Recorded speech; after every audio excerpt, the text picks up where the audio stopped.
Buenos días, buenas noches, estén donde estén escuchándonos. Bienvenidos a Justicia Impositiva, un programa de Tax Justice Network, la red de justicia fiscal.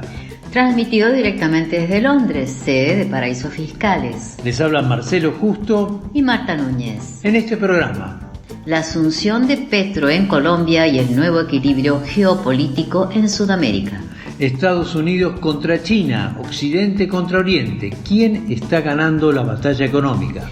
Los billonarios y la evasión fiscal en un nuevo capítulo de la miniserie ¿Qué son los paraísos fiscales? ¿Y cómo debería funcionar el sistema financiero internacional? Esto es Justicia Impositiva, un programa de Tax Justice Network, la red de justicia fiscal. Es la hora del cambio. Nuestro futuro no está escrito. Somos dueños del esfero y del papel y podemos escribirlo juntos, en paz y en unión. Hoy empieza la Colombia de lo posible. Estamos acá contra todo pronóstico, contra una historia que decía que nunca iba. En su discurso de asunción, el primer presidente de izquierda de Colombia, Gustavo Petro, prometió otra Colombia. Petro presentó un decálogo de compromisos para sus 4 años de gobierno que incluyen un compromiso para la paz y la justicia impositiva y social. El flamante presidente es consciente de los desafíos, por eso hizo este llamamiento a la unidad nacional para realizar el cambio que necesita el país. La paz es posible si desatamos en todas las regiones de Colombia el diálogo social, para encontrarnos en medio de las diferencias, para expresarnos y ser escuchados, para buscar a través de la razón los caminos comunes de la convivencia. Es la sociedad toda la que debe dialogar sobre cómo no matarnos y sobre cómo progresar. En el centro de este progreso para la paz que propone Petro hay 2 pilares. Estos 2 pilares son la reforma tributaria y la reforma pensional, banderas de las protestas y huelgas que conmovieron el país desde el 2018 y que llevaron a la victoria de Petro. El nombramiento de José Antonio Campo como ministro de Economía es una garantía de que estas reformas no serán una de esas promesas electorales que se borronean en el gobierno. En este programa hemos entrevistado varias veces a José Antonio Campo en su calidad de presidente de ICRICT, la Comisión Independiente para la Reforma de la Corporación Tributaria, que cuenta en sus filas a Joseph Stiglitz y Tomás Piketty. La agenda de ICRICT y de Ocampo han sido claras: proponer un cambio de la agenda impositiva global para lograr una mayor redistribución de la riqueza. El mensaje de Petro es claro y contundente con este nombramiento y con otros, pero el cambio tendrá que ocurrir en medio de una situación social e internacional sumamente complicadas. La CEPAL, el organismo de la ONU para la Economía en América Latina, estima que la pobreza aumentará a más de un 39% de la población como consecuencia de la inflación global y la crisis económica mundial por la guerra. Según otra frecuente participante de este programa, María Fernanda Valdés, autora de Reducir la desigualdad en América Latina, el papel de la política tributaria, y miembro de la Fundación Ebert, en medio de un panorama económico global complicado, el desafío es mejorar los indicadores sociales sin basarse meramente en el crecimiento económico. Cuando uno ve el mapa de las regiones que más votaron por Petro, pues se da cuenta que son las regiones más olvidadas del país, las más pobres, donde hay más incidencia de problemas de violencia.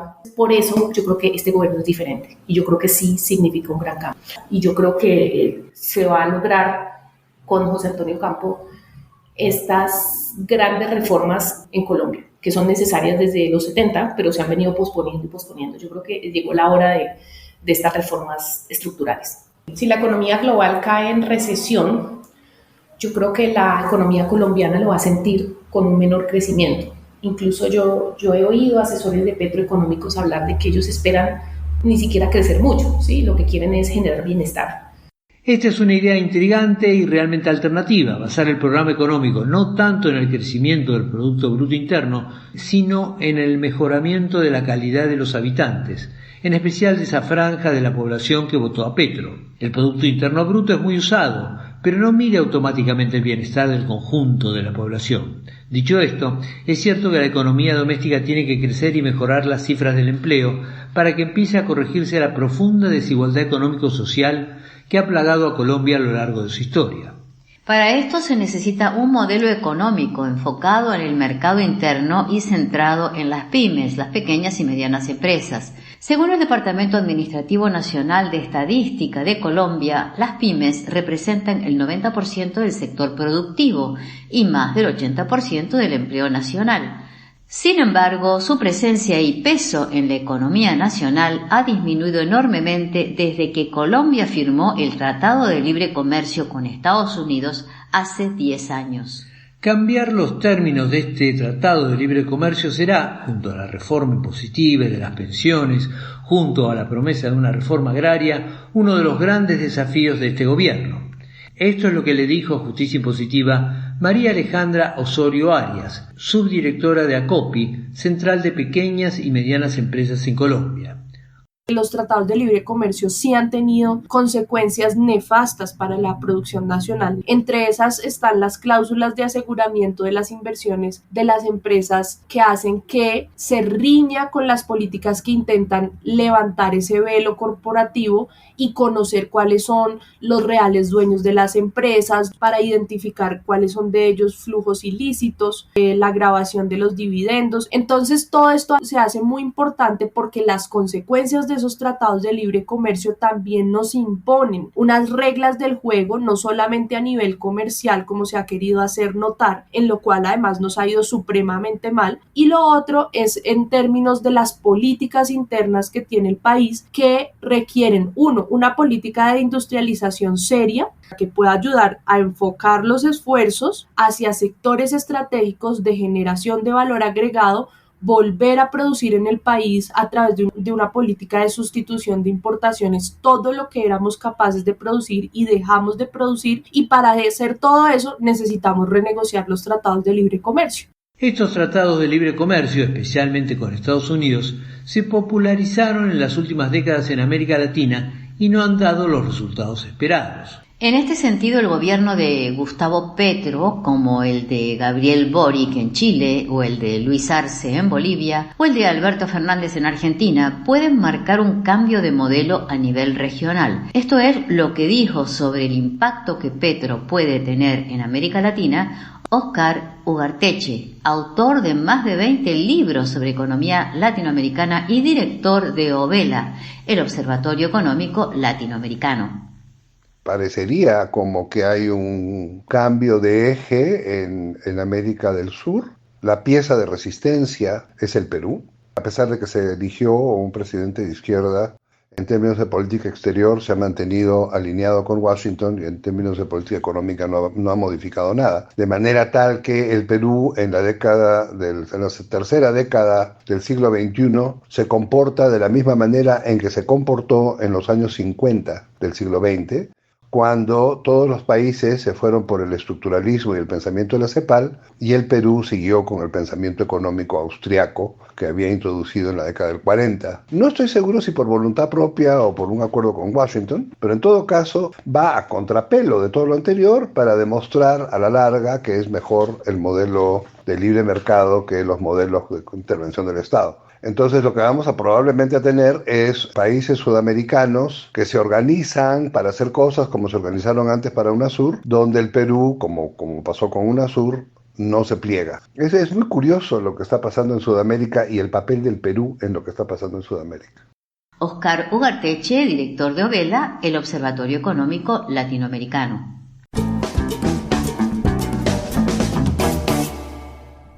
Cuando en los medios se habla de la economía mundial, el centro pasa por lo que sucede en el mundo desarrollado occidental. A pesar de haberse convertido en la segunda economía mundial hace rato, el peso de China no se refleja en los debates y la prensa, salvo cuando se lo identifica como un peligroso enemigo a vencer. En el fondo, la premisa es que China y Asia son un espejo de lo que pase o haga el mundo desarrollado occidental y que ajustarán su política a las que sigan Estados Unidos y la Unión Europea. Las cosas están cambiando desde hace rato, aunque todavía no llegue del todo a nuestros medios de comunicación dominantes. Miremos uno de los temas más importantes de la agenda económica mundial hoy, la inflación. Ante la suba generalizada de los precios, Estados Unidos y la Unión Europea subieron las tasas de interés. China, en cambio, eligió el camino opuesto, bajó su tasa de interés, algo que apenas tuvo eco en algún que otro artículo de la prensa especializada, a pesar de que, como se sabe, la tasa de interés es una de las herramientas fundamentales de la economía por su capacidad de alimentar o frenar el consumo y la producción. El precio del dinero, que es lo que mide la tasa de interés, condiciona la capacidad de los productores y los consumidores para seguir produciendo y consumiendo con dinero prestado, y esta capacidad es fundamental para mantener o desacelerar la actividad económica. Con su política, el gobierno chino muestra que está más preocupado por mantener la actividad económica que por lidiar con la inflación, que no es un problema en el gigante asiático. No es el único campo en el que se notan estas diferencias entre el mundo occidental desarrollado y China. El comercio del gas, el trigo y el petróleo, que no se vende en Occidente por las sanciones económicas a Rusia, está llegando a China por tren en 6 días. Y este comercio se hace cada vez más en yuanes. Esto que pasa en el comercio bilateral entre Rusia y China también ocurre con Arabia Saudita y países de América Latina. Según el Fondo Monetario Internacional, el yuan es la quinta moneda internacional después del dólar, el euro, la libra esterlina y el yen japonés. El dólar, que en los 60 constituía un 90% de la reserva monetaria mundial, hoy solo representa el 59%. Esto quiere decir que cada vez se atesoran más monedas diferentes del dólar para el comercio internacional, y el yuan, una moneda que no tenía peso a nivel global hace 20 años, empieza a ganar un gran protagonismo. Oscar Ugarteche, director de OVELA, el Observatorio Económico Latinoamericano y autor de Arquitectura Financiera Internacional, acaba de publicar una investigación que recomendamos a quien quiera ver cómo está cambiando el orden económico mundial delante de nuestros ojos. Hablamos con Ugarteche, quien comenzó por destacar a justicia impositiva la brecha que se está creando con la crisis de los 2 últimos años entre China, Asia y Occidente.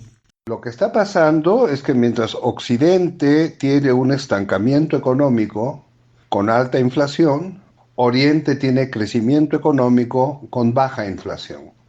Y esto se está acentuando porque las tasas de interés de Occidente para controlar la inflación están subiendo, mientras que las tasas de Oriente están bajando para alimentar el crecimiento del consumo. Entonces hay un claro desplazamiento del eje económico de Occidente hacia Oriente, eso está clarísimo. El complemento de lo que te acabo de decir es que los flujos de comercio internacional, los flujos de capital internacional de cartera y los flujos de capital internacional de inversión directa son más fuertes a través del Pacífico que a través del Atlántico. Estamos hablando de el final del atlantismo, lo que ya veníamos diciendo, el principio del Pacífico como la nueva cuenca económica global. Yo creo que eso nos cambia todo, nos cambia toda la historia. Una cosa que mencionás en tu análisis es que hay un mayor dinamismo comercial chino que occidental y que esto va acompañado de un creciente peso del yuan como moneda de reserva internacional. El tema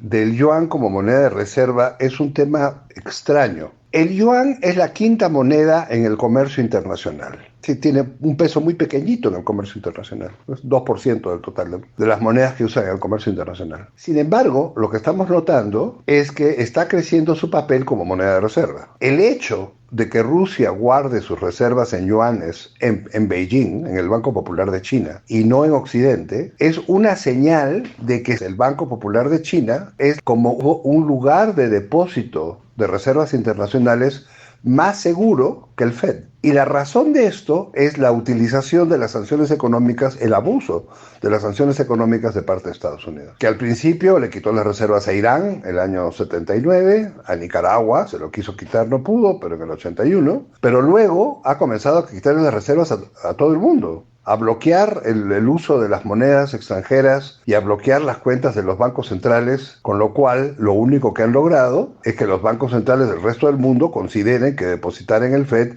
puede no ser una cosa segura, y entonces depositan en el Banco Popular de China.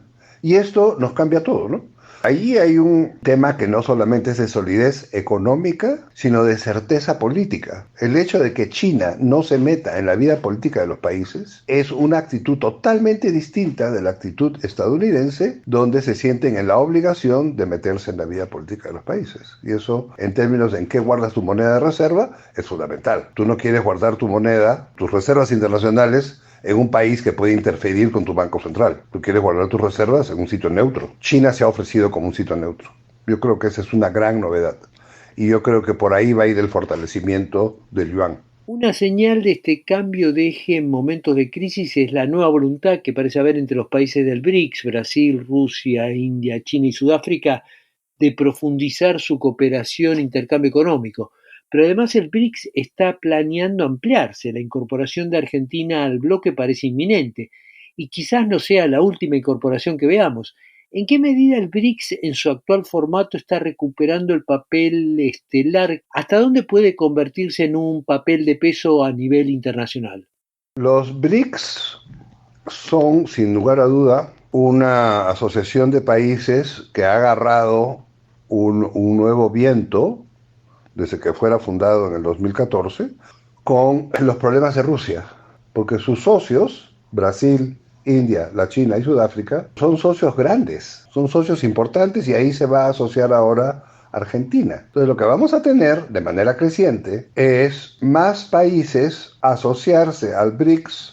Son mercados dinámicos, son mercados grandes y son mercados que prometen, en contra de otros mercados que están saturados y que están menos interesantes, ¿no? O sea, los BRICS lo que van a hacer es un subgrupo de países dentro de Naciones Unidas, y un subgrupo de países que van a votar juntos, que de hecho ya han votado juntos en el tema de Ucrania, pero vamos a verlos actuando juntos, y son pues el 40% de la población mundial, entonces no se pueden ignorar. Oscar Ugarteche, director de OVELA, el Observatorio Económico Latinoamericano.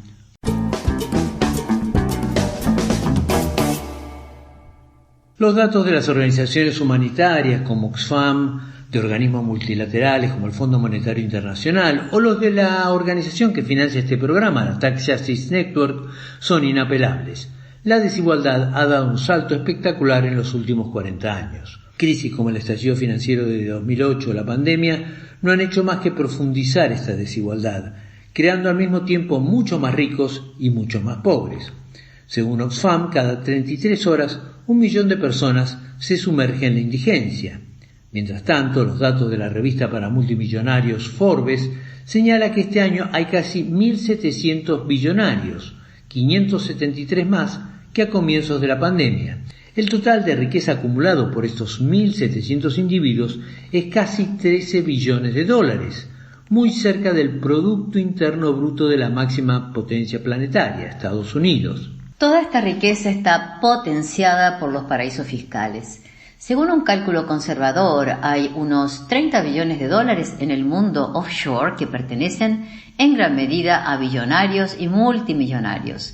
Es una riqueza que evade impuestos y que ha crecido sin parar con la liberalización del sector financiero de los últimos 40 años. Como decíamos en episodios previos de qué son los paraísos fiscales, las multinacionales son las grandes responsables de los flujos ilícitos globales mediante, sobre todo, los precios de transferencia entre empresas del mismo grupo.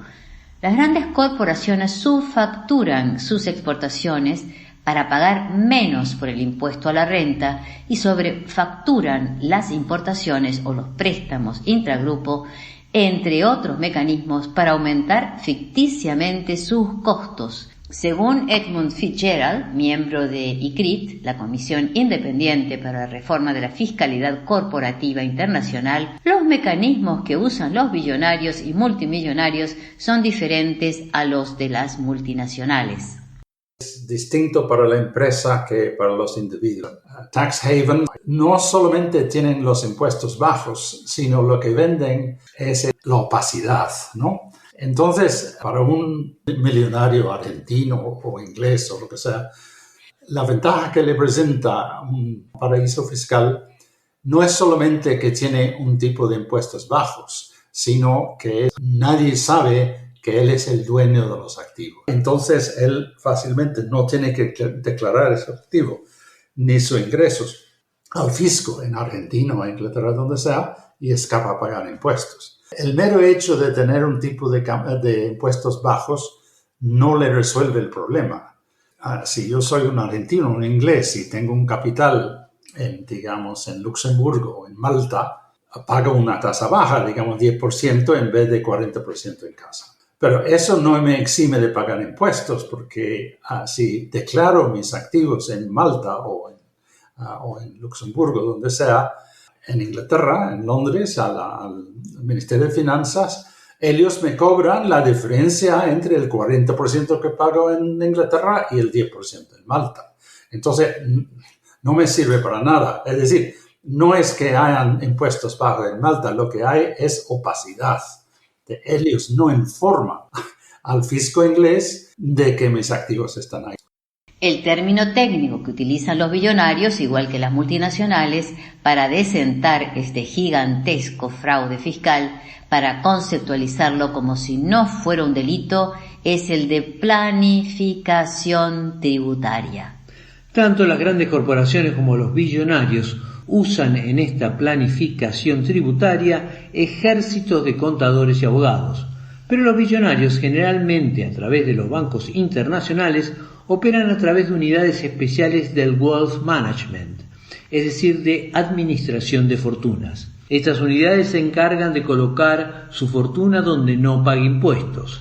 Magdalena Rúa, autora de Fuga de Capitales, el rol de los bancos internacionales y el caso HSBC, describió cómo los facilitadores, sean abogados o contadores, arman la planificación tributaria de billonarios y multimillonarios. Abrir una cuenta bancaria en el exterior, en una guarida fiscal. Luego, otro paso es la constitución de una sociedad offshore, que es una sociedad fantasma, que en realidad no tiene una actividad económica real, sino que es para encubrir a esta persona física. Para ello existen en estas guaridas fiscales estructuras societarias opacas, o bien también existen prestanombres, por ejemplo, para conformar los directorios de estas sociedades offshore. También se pueden constituir otras estructuras societarias. Además de esta sociedad en Panamá, por ejemplo, se puede crear otra sociedad que sea controlante en Bahamas, y luego se puede crear otra sociedad que sea controlante de esa sociedad en Bahamas, que esté en Islas Vírgenes, por ejemplo, y luego, después de esa sociedad de Islas Vírgenes, ahí sí ubicar a la persona física. Esto se hace con el objetivo de alejar el rastro para lo que son las investigaciones judiciales y administrativas. Y también se pueden constituir un trust, por ejemplo, para lo que son los activos de estas personas físicas, que es como un fideicomiso financiero, que es un contrato donde la persona cede los bienes al trust, y una vez que cede los bienes, la titularidad de los bienes pasa a estar en cabeza del trust, y por lo cual esta persona física no va a tener que tributar por esos bienes que van a ser propiedad de este fideicomiso financiero. Magdalena Rúa, autora de Fuga de Capitales, el rol de los bancos internacionales y el caso HSBC. En el programa 72 de Justicia Impositiva encontramos que uno de los más flagrantes desequilibrios económicos sociales son las grandes ganancias que tienen los bancos y la distorsión que esto produce en un sector esencial para el funcionamiento económico como es el sistema financiero. Los datos son bastante contundentes. Un estudio del Centro Estratégico Latinoamericano de Geopolítica, la CELAC, halló que la rentabilidad de los bancos de la región duplica o triplica la de los bancos de Estados Unidos o Canadá y la Unión Europea. Pero además estos bancos pagan mucho menos impuestos que en el resto del mundo. La desregulación del sector financiero, un fenómeno mundial, ha redoblado una fuga de capitales crónica en la región, ha estimulado el uso sistemático de paraísos fiscales y la especulación con una explosión de los capitales golondrina que hacen una rápida ganancia aprovechando la ausencia de controles sobre el flujo de capitales. Un interesante artículo publicado en el suplemento económico del periódico argentino, página 12, plantea la posibilidad de otra interpretación y praxis del sistema financiero para avanzar hacia un mercado de capitales que facilite el desarrollo. Su autor, el economista de la Universidad de Buenos Aires, Pablo Caramelo, dialogó con Justicia Impositiva. Caramelo comenzó planteando cómo un sistema financiero podría contribuir al crecimiento económico-social. Lo ideal es que el mercado actúe como una polea de transmisión entre los ahorros ociosos de una economía y el sector productivo, permitiendo que se lleven adelante inversiones o consumos que de otra manera no hubieran sido posibles. El aspecto negativo que surge de esto es que en el mercado financiero es posible que sectores no productivos extraigan ganancias extraordinarias en plazos muy cortos de tiempo. Obviamente dentro de este mercado del dinero hay diferentes sectores. Un sistema financiero tiene una amplitud muy importante y hay distintos estratos en ello, pero una simplificación del mismo podría ser en dos partes, comenzando por el mercado de dinero. El mercado bancario es el que generalmente es más accesible para la población en general.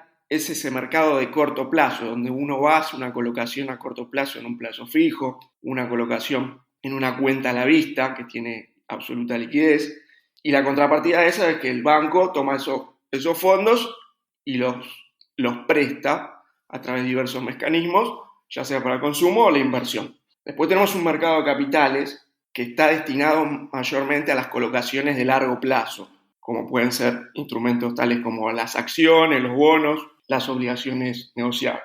Ahora, lo que tenemos en las últimas 4 décadas es una desregulación del sector financiero a nivel mundial que lo que ha producido en concreto es una fuga de capitales crónica en América Latina, proliferación del uso de paraísos fiscales, una explosión de capitales golondrina. En resumen, el sistema financiero no está cumpliendo con el papel económico social que necesitan nuestras economías en desarrollo y con ese papel de polea de transmisión entre el ahorro y el consumo y la producción. Por otro lado, la realidad es que nuestras economías necesitan un mercado de capitales que financien su inversión y su consumo. ¿Cómo se resuelve esta contradicción? Los estados deben regular activamente estos mercados para que los fondos, esas masas de capitales, sean destinadas a la inversión, a la innovación, al desarrollo, a la producción. Para esto hay que incentivar un mercado líquido y profundo, pero especialmente destinado a financiar inversiones de mediano y largo plazo.